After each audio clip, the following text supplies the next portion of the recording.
시. 지금도 사실은 예술에 대해서 우리가 테크닉이냐, 재능이냐, 이 재능은 타고난 것이냐, 혹은 어떤 천부적인 것이냐, 똘끼, 광기냐, 혹은 또 뭐가 있을까요? 알코올에서부터 발현되는 무언가, 그러니까 맨정신으로 하는 것이 아닌 뭔가 이렇게 정신을 이렇게 반쯤 놓았을 때 만들어진 어떤 것이냐, 이런 생각할 수도 있을 텐데, 이때는 그런 생각이 어쩌면 여기서부터 출발했다고도 말할 수 있을 것도 같습니다. 우리가 이 연극미학이라는 수업을 한 학기 동안 하면서 큰 어떤 두 가지 키워드로, 하나는 어떤 내적인 충동, 어떤 힘, 에너지, 혹은 디나미스라고 표현한 것. 다른 한쪽에서는 법칙, 원리, 혹은 그것을 내적인 충동을 제어하는 어떤 기술 등등을 이제 놓고 같이 이야기해 보려고 하는데, 말하자면 그 용어로 하자면 이쪽은 이제 디나미스의 영역이라고 할 수 있고요, 이거는 에이노스의 영역이라고 할 수 있겠습니다. 여기서부터 이쪽으로 넘어가면서 어쩌면 시라는 것이, 혹은 연극이라는 것이 인간의 영역이 되고 신의 영역이 아니라, 그래서 뭔가 규범, 규칙들을 말할 수 있게 되고 예술의 어떤 일부가 되는 어떤 그런 흐름들이 펼쳐진다라는 거, 오늘 좀 두루 이야기해 보려고 합니다. 그런 측면에서는 이게 이 흐름이 일종의 계몽주의적인 어떤 측면이 있다라는 거죠. 계몽주의 시대에는 근대 와서 본격화되지만, 이때도 어떤 예술을, 혹은 시라고 합시다, 신적인 영역에서 인간의 영역으로 이렇게, 혹은 인간의 능력, 역량으로 만들어진 어떤 예술 작품이라는 측면에서 신의 신적 감화, 신적 은혜라는 측면이 아닌 인간의 기술이라는 측면으로 설명한다는 점에서 계몽적이다, 인라이트먼트라는 말을 생각해 볼 수 있다는 거, 한 가지 키워드로 생각을 해보시고요. 그런 이야기를 지금부터 좀 해보려고 합니다. 오늘 제가 다루는 내용은 이 타타르키비치의 미학사의 두 번째 2권인지 2권이라고 합시다. 여기에 2권에 해당하는 고전기의 미학에 나오는 내용들을 기반으로 말씀드리려고 하고요. 제목은 그런데 이 제목은 오병남 선생님의 책에서 좀 가져왔습니다. 여기는 영감과 모방이라고 되어 있는데, 영감이라는 것과 모방이라는 것, 영감과 모방이라는 건 영감의 예술로서의 시 한편에 있고, 모방을 중심으로 하는 시각적인 예술, 조형적인 예술, 이렇게 크게 두 가지로 구분해서 이야기하고 있는데요. 우리 수업에서는 이제 연극과 관련된 이야기에 조금 더 초점을 맞추기 위해서 제가 이 책의 내용들 중에서 연극의 흐름을 이해하는 데 필요한 키워드들을 뽑아서 이제 오늘 이야기를 해보려고 합니다. 안 그러면 범위가 너무 넓어지고, 그 넓은 범위를 제가 도저히 여러분들에게 쉬운 말로 설명할 재간이 딱히 없더라고요. 그래서 연극에 대해서 집중하자, 어차피 연극 이야기니까, 그런 취지입니다. 대신 그걸 이야기하기 위해서는 각 시대 혹은 각 사상가들의 예술에 대한 어떤 일반적인 이해가 조금 따라와 줘야 하기 때문에, 그런 부분들도 같이 좀 소개가 되고 있다, 이렇게 생각해 주시면 되지 않을까 싶습니다.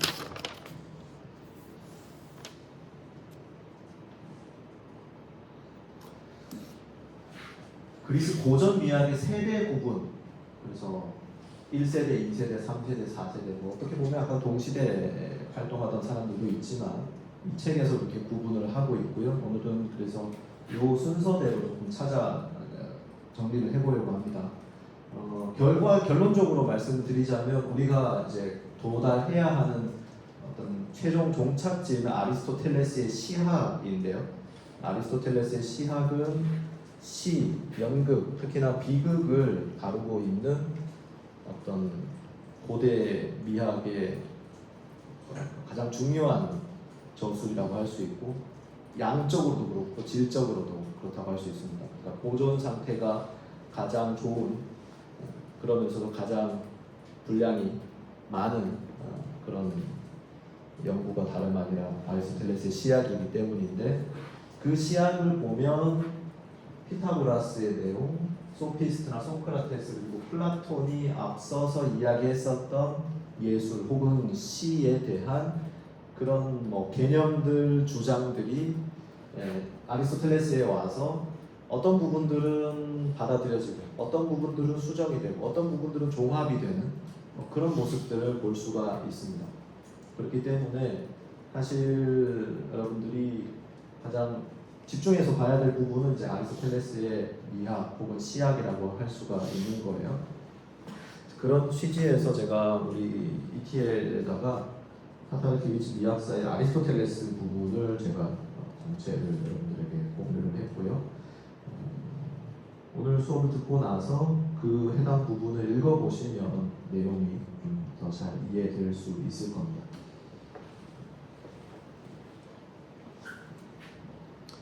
자, 내용이 상당히 많더라고요. 그래서 약간 좀 많이 건너뛴다고 느낄 수도 있을 텐데 최대한 제가 설명을 해보도록 하고요. 또 중간중간에 필요한 부분들을 조금 더 추가로 얘기해 보도록 합시다. 자, 피타고라스는 여러분들에게 어떤 사람입니까? 피타고라스의 정리. 네, 피타고라스 읽느라고 오랜만에 루트가 어떻게 나온 거였더라. 대각선 어떻게 하는 거였지? 혼자 집에서 궁리를 좀 해봤습니다. 어렴풋이 생각이 나더라고요. 바로 그 피타고라스입니다.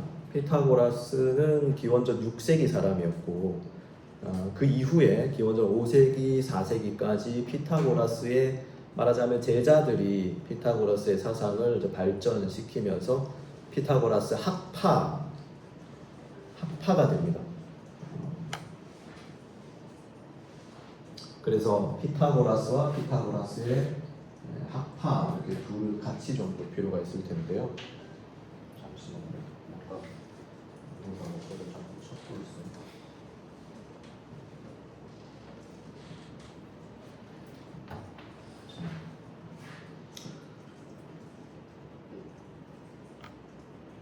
피타고라스 학파의 이 아이디어는 예술에 있어서 어떤 객관적인 것, 객관주의라고 할 수 있습니다. 나중에 소피스트에 이르게 되면 주관주의가 강조되는데 객관주의라는 것은 예술의 원리가 어떻게 보면 이제 정해져 있다라는 것이죠.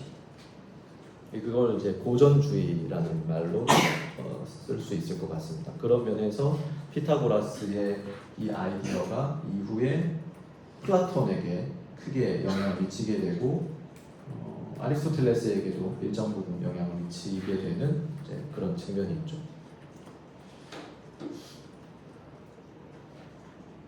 책에 있는 부분을 제가 쭉 통으로 인용을 했는데 피타고라스 학파 이론이 지닌 본질적인 특징, 이제 강조점이 조화, 하르모니아, 하모니라고 하는 것, 그 다음에 비례, 시메트리아를 가치 있고 아름다우며 유용한 것으로서 뿐만 아니라 객관적으로 결정된 바와 같이 사물의 객관적인 속성으로 간주했다. 아름다움이 어떻느냐? 아름다움은 조화와 비례 혹은 균제에 있다. 황금 비율, 황금 비율이라는 거 있잖아요. 황금 비율이라는 거 실제로 있나요? 어떻게 황금 비율이라는 거 여러분들 신뢰하는 편입니까? 불신하시는 편입니까? 그걸 열심히 이렇게 적용하시는 분들은 네, 심지어 이제 성형외과 의사 선생님들이 황금 비율에 맞는 얼굴, 눈, 코, 입의 위치, 크기 이런 것들 이제 마스크로 만들어서 그걸로 이렇게 수술을 했더니 만족도 굉장히 높았다. 뭐 이런 얘기도 심지어 있더라고요. 뭐 그 내용의 구체적인 부분까지 들어가지 않더라도 거기에 핵심은 어떤 비율이잖아요. 비율, 정해진 비율이 우리에게 아름다움을 준다. 그 비율이 바로 여기서 말하는 심메트리아, 비례라는 것이고요. 그렇게 부분과 전체가 유기적으로 조화를 이루어야 된다는 게 이제 하모니, 조화 이렇게 개념일 겁니다. 그래서 조화를 결정짓는 속성이 사물의 규칙성과 질서라는 것. 그 다음에 또 여기서 다시 한번 배열에 대해서 이야기하고 있고요. 그래서 결과적으로 수와 척도와 비례에 의존하는 수학적이고 수적인 배열 상태. 이게 피타고라스 학파가 중요하게 생각했던 미의 원리라는 겁니다. 규칙성이 조화와 미를 보증해 준다는 그리스적인 신념. 네. 이 신념은 현재 얼마 정도 유효할까요? 네. 아까 제가 말씀드렸던 그런 황금 비율에 대한 것이 한편으로 있을 겁니다. 음악에서도 어쩌면 여전히 뭐 화음, 음악에 이제 일단은 그 각각의 음계가 만들어지는 원리가 이 피타고라스의 비례 원리로 만들어져 있으니까 음악에는 뭐 여전히 영향이 있다고도 할 수 있겠습니다. 다른 영역에서 이런 비례라고 하는 것이 영향이 있나요? 뭐 사진에서 사진 구도 잡을 때 뭐 그럴 수 있고요. 다른 또 뭐가 있을까요?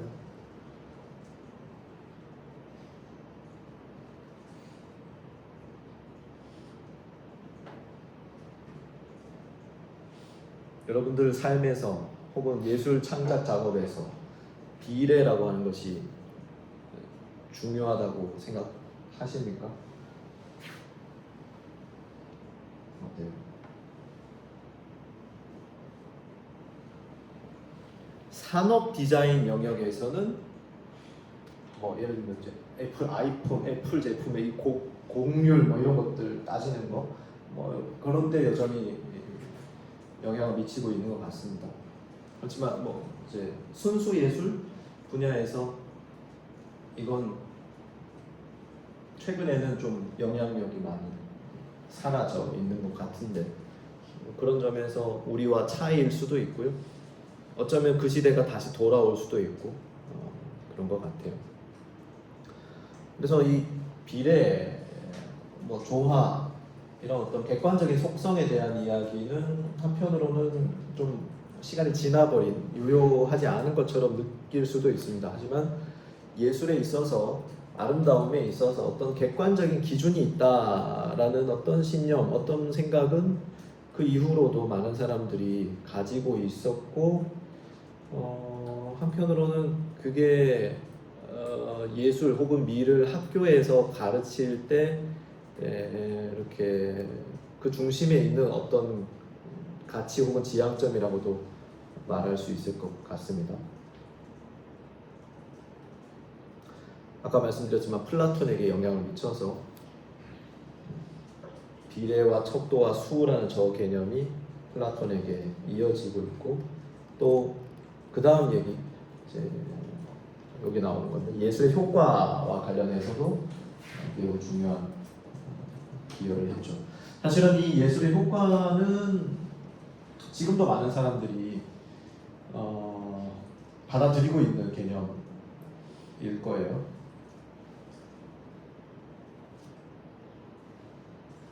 예술이 특히나 여기서 말하는 예술은 이제 코레이아, 음악, 춤, 그 다음에 뭐 시, 노래 함께 있는 그 원형의 형태. 코레이아가 전적으로 춤추는 사람이나 노래하는 사람 자신의 감정에 작용하는 것이라고 생각을 했다. 춤이, 노래가, 음악이 우리의 감정에 영향을 미친다는 것. 노래를 불러봤거나 춤을 춰본 사람이면 그걸 부정하기는 어려울 겁니다. 그리고 여기서 이제 하나 더 나아가서 춤을 추는 사람 혹은 음악을 연주하는 사람뿐만이 아니라 춤을 보는 것, 음악을 듣는 사람, 그러니까 감상자에게도 마찬가지의 효과를 낳는다라고 지금 피타고라스 학파는 주장했다는 거예요. 그러니까 음악이 연주되고 춤이 뭐 공연이 되면 그걸 보는 사람들의 마음속에도 어떤 정서적 감동이 만들어진다는 거죠. 공명한다라는 이야기를 합니다.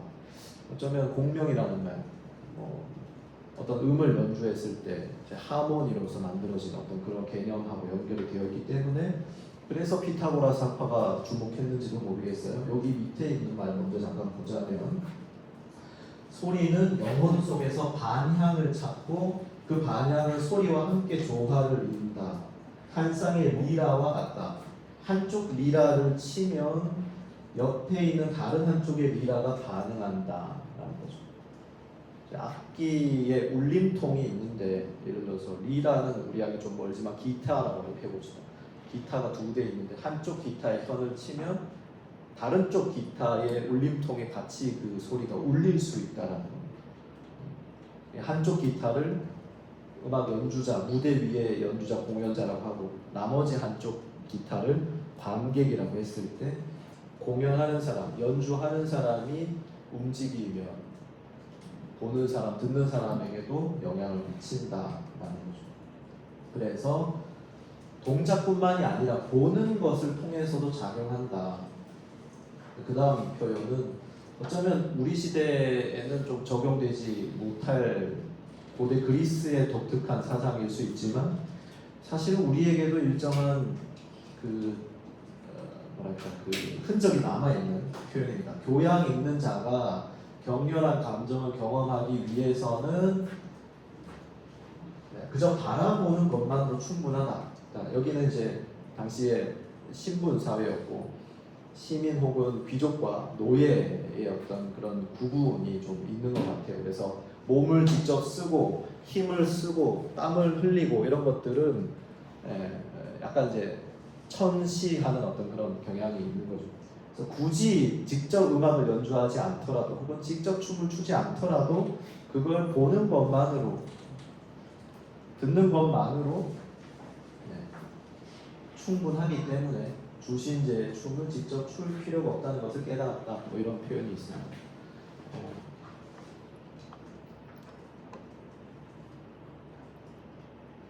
간접 경험으로 감정을 경험할 수 있다. 간접 경험으로도 카타르시스에 이룰 수 있다라고 하는 여기 사상이 여기서 출발한다라는 겁니다. 여기서부터 사실은 공연 예술이라고 하는 것이 성립이 되는 거죠. 여러분들 무용 이야기에서도 아마 다룰 수 있는 주제인 것 같은데 무용이라는 것이 처음에 사회 무용으로 출발을 했다가 나중에 보는 무용, 극장 무용, 관람용 무용으로 이렇게 변환되게 이르는데 그래서 오늘날 무용이라고 하면 물론 댄스홀에 가서 직접 춤을 출 수도 있지만 많은 사람들이 보는 것으로 인식을 하고 있습니다. 보는 것으로도 그 감정을 느낄 수 있다라는 아이디어가 이제 여기서부터 출발한다는 것이죠. 음악 연주도 마찬가지일 거고요. 연극도 마찬가지일 겁니다. 가면 쓰고 하는 놀이, 어린아이의 놀이에서부터 우리가 찾아볼 수 있었는데 그걸 직접 하는 게 아니라 그걸 보는 것만으로도 카타르시스에 이룰 수 있다는 이런 아이디어들 오늘날 공연 예술의 어떤 가장 밑바닥에 있는 어떤 생각들일 텐데 그게 여기서부터 출발한다라고 보자는 것이죠. 또 한편으로 음악은 영혼을 인도하는 힘이다. 음악이 영혼을 이끈다, 인도한다 라는 생각, 더 나아가서 음악이 영혼을 정화한다, 정화시킨다 라는 사상까지 갈 수 있습니다. 이 정화라는 게 지금 조금 전에 말씀드렸던 카타르시스의 중요한 어떤 의미 중에 하나일 텐데요. 이 아리스토크세누스라는 사람의 표현으로 피타고라스 학파는 육체를 정화하기 위해서는 의술을 사용하고 영혼을 정화하기 위해서는 음악을 사용했다라고 말한 바가 있습니다. 그러니까 음악의 역할이 우리의 영혼을 더 맑게 하는 거라는 거죠. 이 말에 동의하십니까? 여러분들 오늘 아침에 나오기 전에 샤워하고 머리 감고 몸을 깨끗이 하고 나오셨을 텐데, 많은 분들이 음악을 들으면서 영혼도 깨끗이 씻고 나오셨습니까? 음악이 그런 역할을 한다는 거예요. 플라톤은 이 아이디어를 받아서 그래서 음악을 아무거나 들으면 안 된다. 그러니까 그래서 이제 음악 혹은 시인들을 이제 뭐랄까 통제, 음악이 가지고 있는 어떤 그 힘에 대한 어떤 우려가 있었던 거죠. 그리고 동시대 음악, 동시대 시인들이 감정을 이제 격발시키고 뭐 하는 부분에 대해서 이제 부정적으로 판단을 하면서 이제 그 유명한 시인 추방에 대한 이야기까지도 이제 하게 되었다고 볼 수 있습니다. 시가 가지고 있는 어떤 힘, 오늘날 우리 현대 사회에서도 예술이 가지고 있는 어떤 체제 전복적인 힘에 대한 어떤 두려움들이 있습니다. 지금 여기 계신 분들은 아마 그 문제와 관련해서 좀 할 말이 있는 분들도 있을 수 있을 것 같아요. 10대 청소년들이 게임에 노출이 되면 영혼이 망가진다. 그래서 10시 이후에는 게임을 하지 못하도록 해야 된다. 이런 셧다운제라는 걸 하기도 했었고, 관련해서 많은 뭐 어떤 폭력적인 장면에 노출이 되면 폭력성 뭐 이런 식의 설명들은 지금도 연구되고 있기도 하고요. 그래서 그러한 주장을 뒷받침하는 사례들도 있고 반대 사례도 등장하기도 합니다. 오히려 예술이 그러한 어쩌면 부정적인 감정을 해소시켜줘서 현실에서는 그 일이 이렇게 일어나지 않도록 막아주는 역할도 한다라는 어떤 의견도 있고, 또 게임, 가상의 세계, 영화, 애니메이션을 통해서 폭력적인 행동을 학습해서 그걸 현실에서 또 모방한다, 뭐 이런 어떤 것들 때문에 제어하고 통제해야 된다라는 주장도 있기도 하죠. 어쨌거나 음악이 영혼을 인도한다라는 이 아이디어는 이때도 있었고 지금도 여전히 유효한 것 같습니다. 뭐 달라지는 게 있다면 여기 이제 지금 요 맥락에서는 음악에 대해서만 이야기하고 있는데 그게 다른 영역들도 예술에 포함이 되면서 다른 예술에까지 이 효과에 대해서 이야기하게 되었다라는 차이가 있겠죠. 예술 작품이 뭐 음악도 좋고요. 여러분들에게 특별한 어떤 영혼의 인도를 이끌어낸 어떤 그런 경험들 혹시 가지고 계십니까?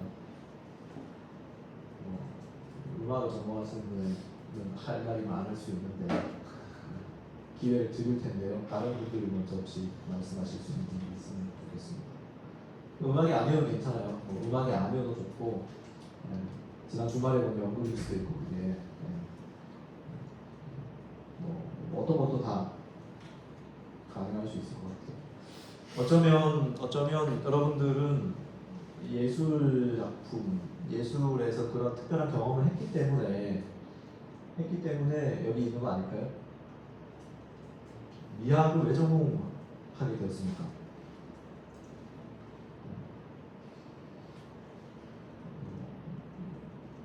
주전공인 분들도 그러고 부전공, 복수전공인 분들은 더더욱 왜 자기 주전공도 힘든데 미학을 또 공부하고자 하셨을까요?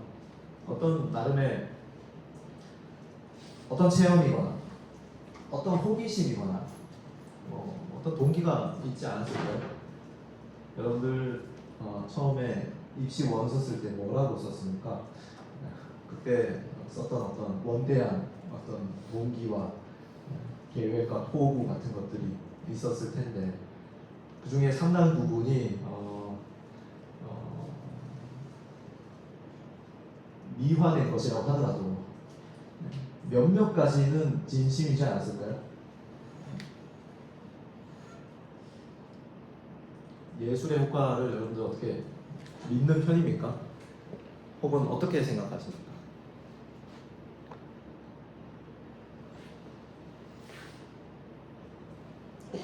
너무 방대해서 답하기 어려울 수도 있을 것 같아요. 예술이 위험하다라는 생각 혹시 해본 적 있어요? 위험하다.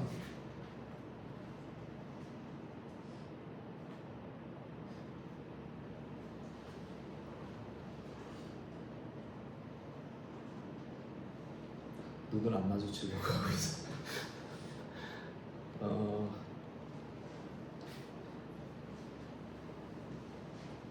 위험하다는 표현이 네. 적합한지는 네. 저는 그냥 뭔가 이런 얘기를 하다 보면 그런 게 생각나요. 수능 등지고 뭐 이런 거를 제가 예를 들면 어떤 음악들이 너무 계속 귀에 맴도니까 어떤 일상생활이나 집중에 필요한 순간에 방해되는 경험들을 사람들이 많이 얘기하는데 네. 뭔가 이런 것들이 어떻게 보면 음악의 위험성이라고 해야 되나? 뭔가 어떤 그 힘이 있기 때문에 사람들 그 집중을 방해하고 힘들이 분명히 있기 때문에 그런 걸 좀 경계하지 않나 싶어요. 예. 그러니까 이게 명확하게 설명하기 좀 어려운데 어떤 때는 이 음악이 참 좋은데 어떤 때는 이 음악이 참 듣기 어려울 때가 있지 않나요? 그리고 어떤 음악은 이렇게 요즘 그 뭐라고 하죠? 일할 때 쓰는 노동요 적합하다고 생각하는데 또 어떤 음악은 그걸 거기에 적합하지 않은 자꾸만 거기에 귀가 가는 뭐 그런 음악도 있는 것 같습니다.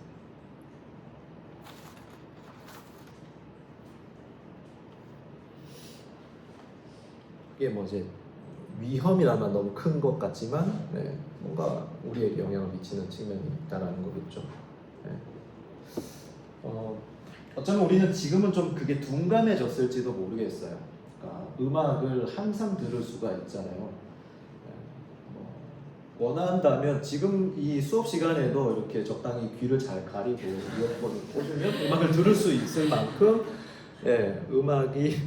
음악을 이제 24시간 재생할 수도 있는 그런 환경에 살고 있는데 이런 재생 장치가 없었던 시절의 음악 그만큼 사람들에게 더 특별했을 테고 더 강력한 영향을 주었을 수도 있겠다 싶습니다.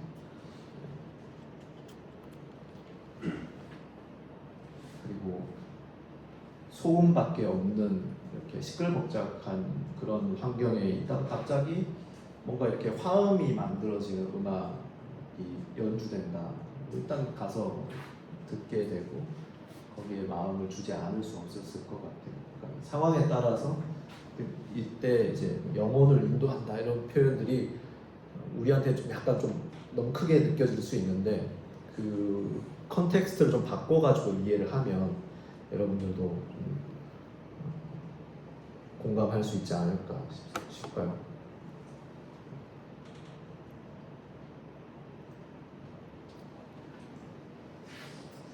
자, 세 번째 또 아까 두 번째 이제 간접 체험하는 것하고 관련이 되어 있는 키워드인데요. 관조라는 말, 관조. 예술 작품의 관조라는 걸 여러분들이 작품을 대한 태도로 많이 들어보셨을 겁니다. 이것도 이제 피타고라스의 아이디어라고 할 수 있는데 이런 표현들 좀 이 고대의 문헌들은 이런 어떤 뭐랄까 표현들 참 잘하는 것 같아요. 약간 역설적인 표현들. 인생이 운동 경기와 같다. 인생이 운동 경기와 같다라고 첫 문장 시작하면 우리의 지금 현재 감성은 뭐 도전하고 막 실패하고 젖잘싸 얘기하고 막 그래야 될 것 같은데 여기는 다른 소리를 합니다. 경기를 하러 가는 사람이 있는가 하면 사업을 위해 가는 사람도 있다. 가장 좋은 것은 구경하러 가는 사람들이다. 운동을 직접 하는 게 아니라 손흥민보다 우리가 훨씬 더 고귀하다라는 거예요. 운동을 직접 하는 것보다 보는 게 더 고귀하다. 왜냐하면 손흥민은 명성이나 이익을 추구하지만 지난 주말에 2골을 넣었다고 해서 생각이 났습니다. 우리는 철학적인 마음가짐을 가진 사람은 진리를 추구하기 때문이다. 운동 경기를 보다가 그래 살다 보면 질 수도 있고 열심히 하면 이길 수도 있다. 뭐 이런 뭐 단순한 삶의 진리일 수도 있고 아무튼 이기고 짐과 관계없이 혹은 이겼다고 해서 나한테 큰 보상이 따르는 명예가 따르는 것이 아님에도 불구하고 우리가 그걸 본다는 것은 일종의 관조적인 자세다라는 거죠. 관조가 가지고 있는 어떤 가치를 이야기하고 있습니다. 여기서는 지금 운동 경기라고 하고 있지만 음악 연주를 듣는 것일 수도 있고요, 연극 공연을 보는 것일 수도 있는 것으로 확장해 볼 수 있다. 아리스토텔레스도 나중에 비슷한 이야기를 하더라고요. 아리스토텔레스도 아이들에게 음악 교육을 시켜야 되는가?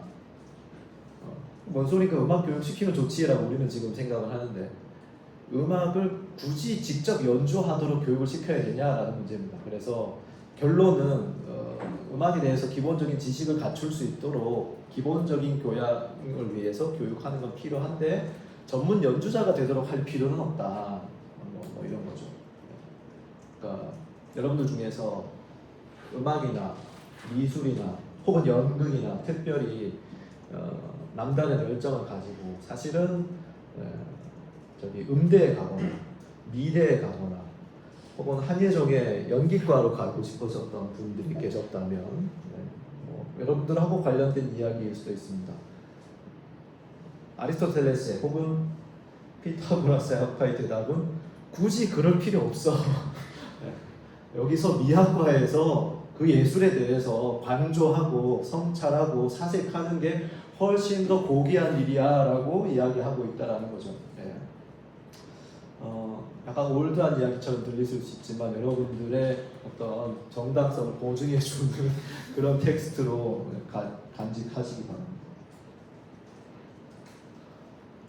지금 우리 시대하고 많이 다르다라는 거 여기서도 좀 발견할 수 있는 것 같아요. 아마추어로 음악 연주를 악기 같은 것들 연주하시는 분들 여기 꽤 계시지 않을까요? 어떤 악기를 연주합니까? 피아노. 피아노는 뭐 한국에서는 가장 대중적인 악기 중에 하나니까 배울 수 있는. 피아노 외에 어떤 악기 연주하시나요? 잘하지 못해도 괜찮고요. 해보라고 안 할 거니까요. 잘한다고 생각하겠습니다. 어떤 악기 여러분들 가까이 있어요? 없어요? 뭐지? 일렉 기타, 그렇죠. 기타도 특히나 일렉 기타, 뭐 베이스 기타 그 중에 하나일 겁니다. 또 뭐가 있을까요?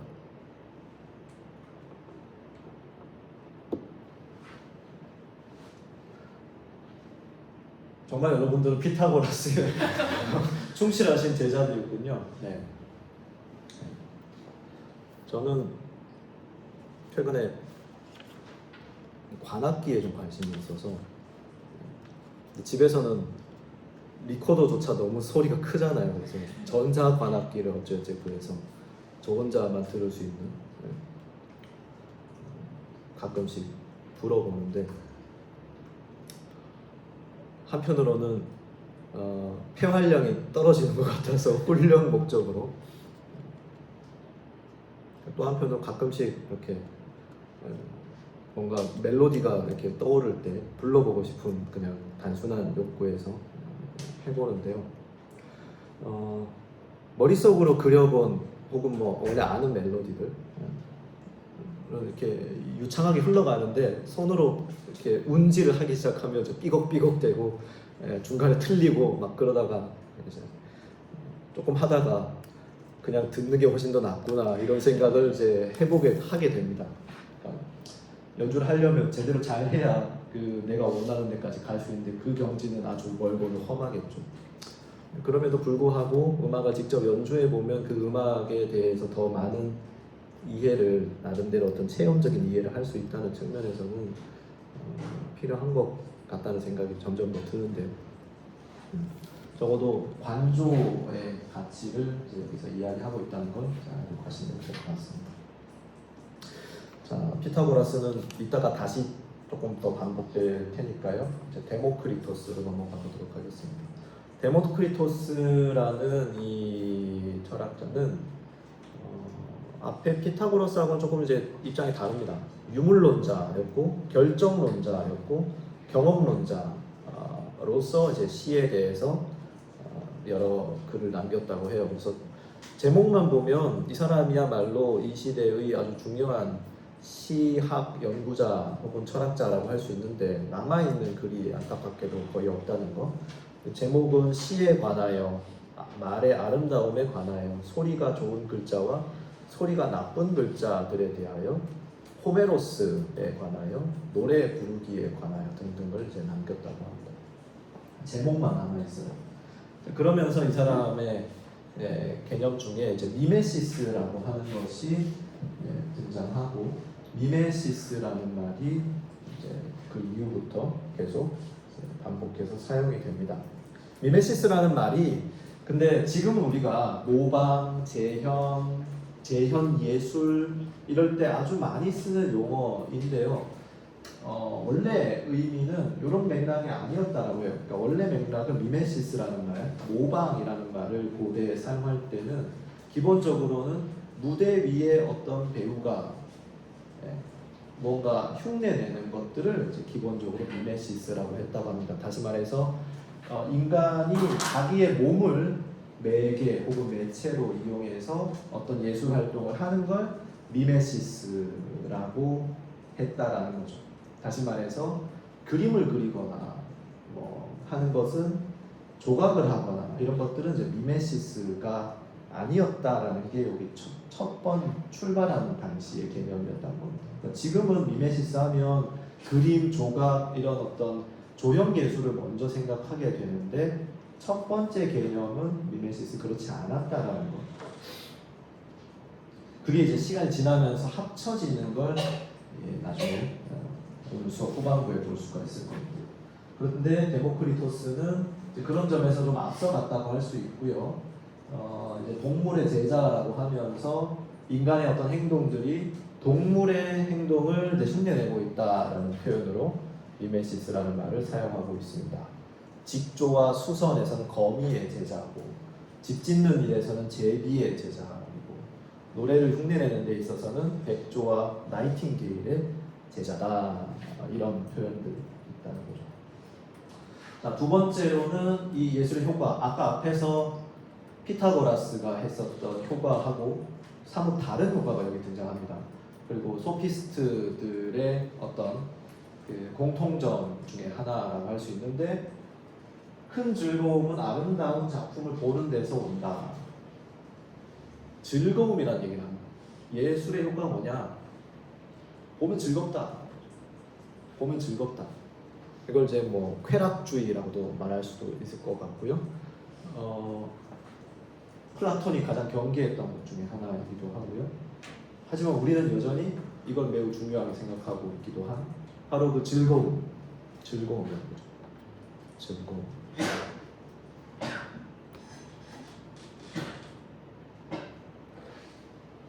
자, 아까 데모크리토스는 유물론자라고 말씀드렸습니다.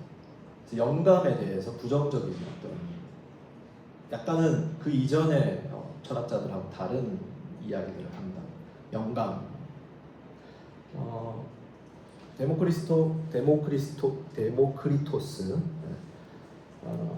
이 사람은 신들의 영감을 받아야 한다는 것을 처음으로 부인한 사람. 그리고 그러니까 시적인 능력, 시적 시작을 인간의 역량을 통해서 구현하는 것이라고 생각했다라는 점에서 최초의 계몽주의자다라고도 말할 수 있다는 거죠. 그렇다고 해서 어떤 영감에 해당하는 것을 전적으로 부인했다 이렇게 볼 수는 없습니다. 어떤 이 시적인 창조, 예술적인 창작은 어떤 특별한 예외적인 환경에서 발생한다라는 거죠. 신적인 영감은 아니지만 그래도 예외적이었다. 어떤 예외냐? 예를 들면 정열로 불타오르지 않고 광기와 같은 것으로 영감을 받지 못하는 사람은 누구라도 훌륭한 시인이 될 수 없다. 정열, 광기라는 게 여기 등장합니다. 우리의 일상생활의 표현에서도 이 말이 여전히 통용되고 있는 것 같기도 합니다. 어떤 좋은 예술 작품, 뭔가 특별한 걸 하면은 우리가 미친놈이라고 표현을 하는 거, 뭔가 우리의 일상과는 다르다는 의미겠죠.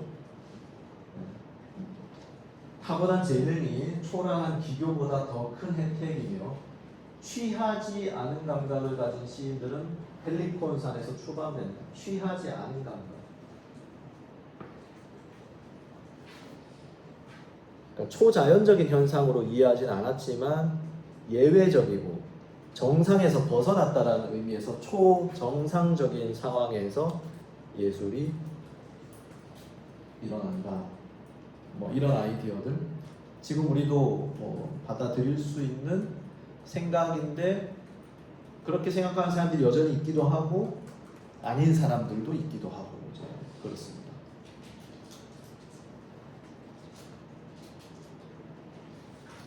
창작에 이런 광기는 어느 정도 필요하다고 생각하십니까? 광기. 혹은 이걸 이제 알코올, 술 이런 걸로 표현할 수도 있습니다. 그게 꼭 예술 창작이 아닐 수도 있어요. 글 쓰는 것일 수도 있고요. 저의 그 논문 지도 교수 선생님 중에 한 분은 당신의 논문을 쓸 때 매일 와인 반 병을 마셨다 이런 이야기를 와인이 들어가야 이제 머리가 돌아가고 써지는 거죠. 여러분들 중에서 그런 분 계십니까? 맨정신으로는 뭔가 쓰지 못하는 분들.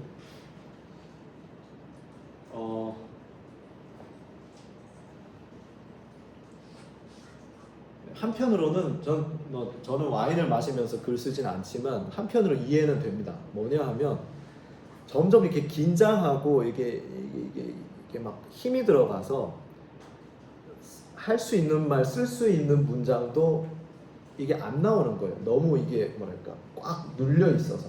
그리고 제 안에 어떤 일종의 검열 장치 같은 것들이 있어서 한 문장 쓸 때마다 문장이 만들어지기도 전에 그걸 고치고 싶은 어떤 검열관 같은 것들이 있는 거죠. 이걸 누그러뜨릴 수 있는 방법은 첫 번째는 아까 이야기한 긴장을 이완시키기 위한 이제 알코올일 수 있고요.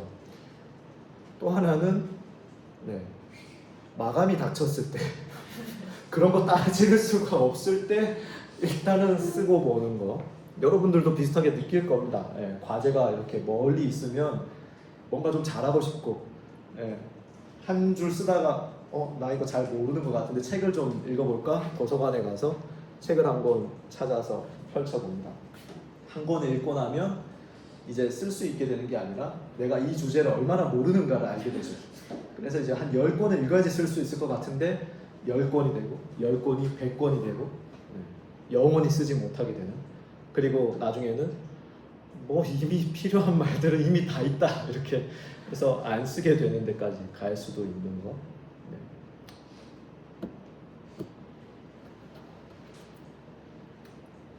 여러분들 글 쓰거나 창작을 하거나 할 때 도움을 받는 게 혹시 있을까요?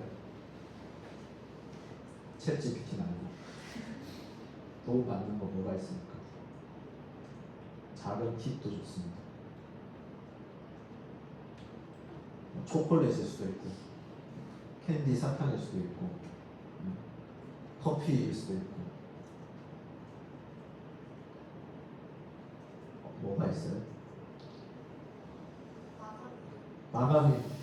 네. 마감일은 아까 저도 말씀드렸지만 글 쓰는 데 있어서 필요한 두 가지만 이야기하라고 합니다. 하나는 마감일과 두 번째는 분량이라고 합니다. 네. 또 네. 다른 사람한테 설명을 하다 보면 설명을 하다 보면 어떤 내용을 하겠다고 얘기를 하다 보면 예. 이거 아닌데 해결이 되는 거 일단 말을 좀 이렇게 하다 보면 이렇게 나 자신도 해결되는 부분들이 있고 그걸 정리하는 과정에서 글을 조금 더 수월하게 쓸 수 있다. 말한다. 좋은 방법일 것 같아요. 특히나 여러분들처럼 이렇게 학교에 같은 공부를 하는 동료가 옆에 있다면 매우 효과적인 방법일 수 있습니다. 네. 저는 그냥 아예 제가 쓰는 글의 분야나 아예 다른 책을 읽거나 그런 도피일 수도 있는데 왜 막 시험 기간에 시험 공부 빼고 다 재밌다는 말이 있잖아요. 네. 제가 뭐 예를 들어서 어떤 거에 대한 글을 쓰고 있으면 그냥 아예 상관없는 문학을 읽는다거나 그런 식으로 하는데 생각보다 그게 리프레시가 많이 되면서 한계에 매몰되어 있으면 생각하지 못했던 부분들이 약간 좀 시간을 두고 나중에 생각해보면 오히려 단순해지거나 보이는 부분도 있어서 저는 좀 아예 장르의 공부를 주는 편이에요. 구체적인 장르를 들어주실 수 있을까요? 예를 들면 어떤 겁니까? 소설 같은 겁니까? 아니면 그러니까 뭐 예를 들어 제가 비문학적인 글을 써야 된다 네. 그러면 완전 소설을 읽거나 이런 식으로 확 달라지는 거예요.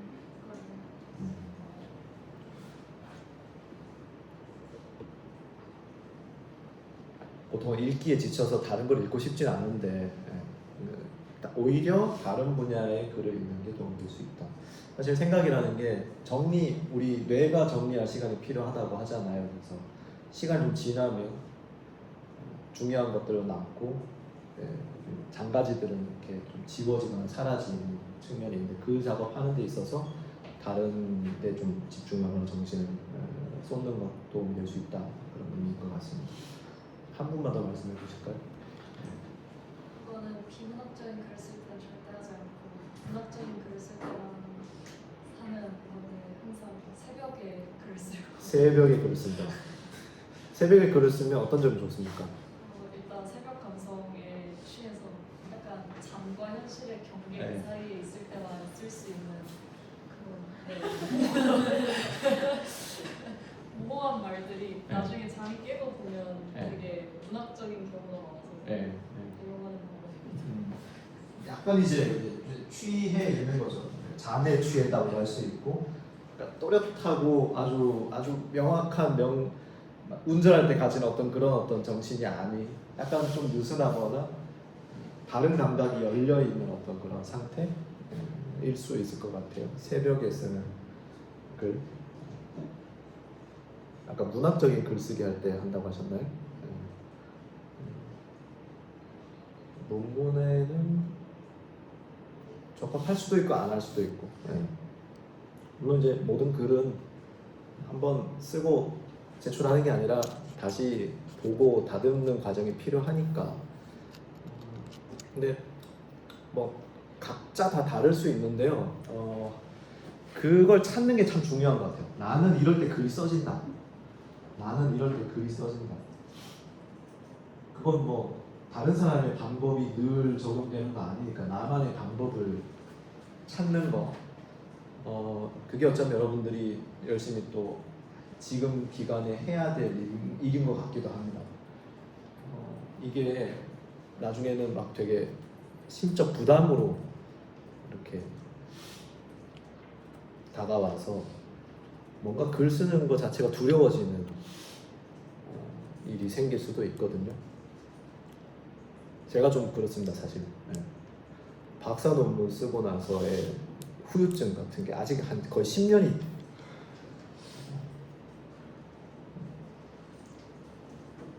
아직도 조금 그런 게 있고, 그때 있는 게 남은 게 아니라 점점 커지는 것 같아요. 점점. 네. 당시에 저희 지도 교수님이 논문을 선생님 봐주시면서 이 단어는 왜 썼냐고 물어보시는 거예요. 이 단어를 왜 썼냐. 그 말에 대답할 수 있는 경우도 있지만 대답하기 어려운 경우도 있잖아요. 네. 그날 뭐라고 대답했는지 기억이 안 납니다. 뭐 어버버 했겠죠. 문제는 그 다음부터 모든 문장을 쓸 때마다 그 질문이 남는 거예요. 내가 이 단어를 지금 여기 왜 써야 되지? 네. 저 스스로에게 그걸 묻게 되니까 그게 너무 힘든 거예요. 나중에는 그래서 글을 한 문장을 쓰다가 지우고 다시 쓰다가 또 지우고 다시 쓰다가 지우고. 네. 그래서 앉아서 오랜 시간 동안 글을 썼는데 실제로 화면에 남아있는 건 한 줄, 한 문단이 채 안 되는 그런 일들을 이제 경험하게 되었습니다. 어떻게 극복했을까요? 솔직히 100% 극복이 아직도 안 된 것 같긴 한데 영원히 안 되지 않을까 싶긴 한데 그래서 지울 수 없는 방식으로 글을 쓰자. 펜으로 종이에 글을 쓰기. 혹은 그때 제가 구매했던 게 타자기입니다. 중고 타자기를 구했어요. 타자기는 키보드를 치는 순간 찍히잖아요. 아무 말이나 씁니다. 그래도 한 페이지가 채워지는 거예요. 그게 너무 만족스러운 거예요. 네. 한 페이지가 채워졌다. 근데 그렇게 지우지 않아도 된다고 생각하고 글을 쓰기 시작하면 뭐 때로는 문장이 말이 안 되고 비문이 있기도 하고 문장이 마무리 안 되기도 하는데 그래도 어떤 아이디어, 생각이라는 것이 거기에 남더라고요. 그래서 그걸 종종 이용을 했습니다. 요즘은 그걸 다시 꺼내서 쓰는 데까지 내려가지는 않는데 잘. 근데 필요하다 싶으면 이제 할 수 있게 되는 거죠.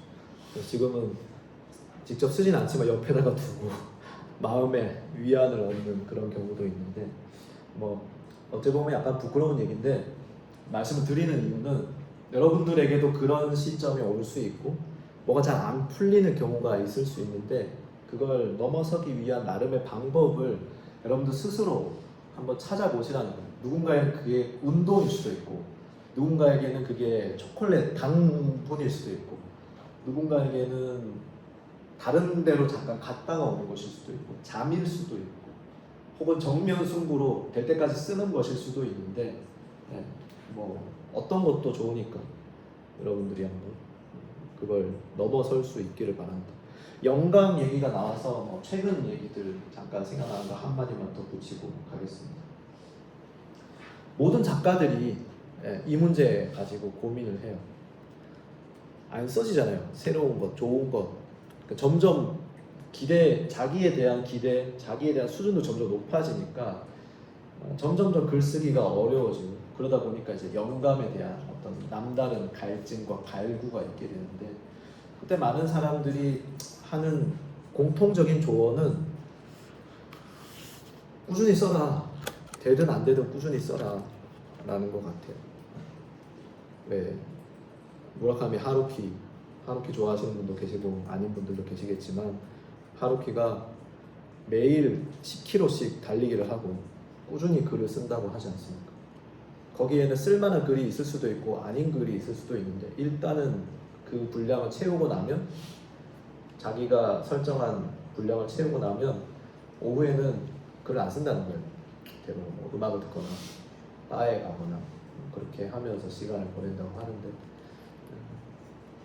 저도 한때 그걸 좀 따라해 보려고 했는데 똑같이 할 수 있는 건 오후에 일을 안 한다는 거죠. 하지만 따라할 수 없는 것은 오전에 일을 하는 거 이건 잘 안 되더라고요. 하루아침에 되는 거 아니다. 꾸준히 할 필요가 있고 여러분들 20대부터 꾸준히 해야 그것이 늘어날 수 있다는 말씀을 좀 드리고 싶습니다. 뭐 약간 벗어난 얘기인데요. 우리 모두에게 좀 필요한 얘기인 것 같아서 조금 길게 가져가 봤습니다. 잠깐 쉬었다가 돌아와서 다음 부분 좀 더 살펴보도록 하겠습니다. 50분쯤에 다시 시작할게요. 50분이래. 2시 정도. 50분이면 2분밖에 안 남았습니다. 2시쯤에 다시 시작하겠습니다.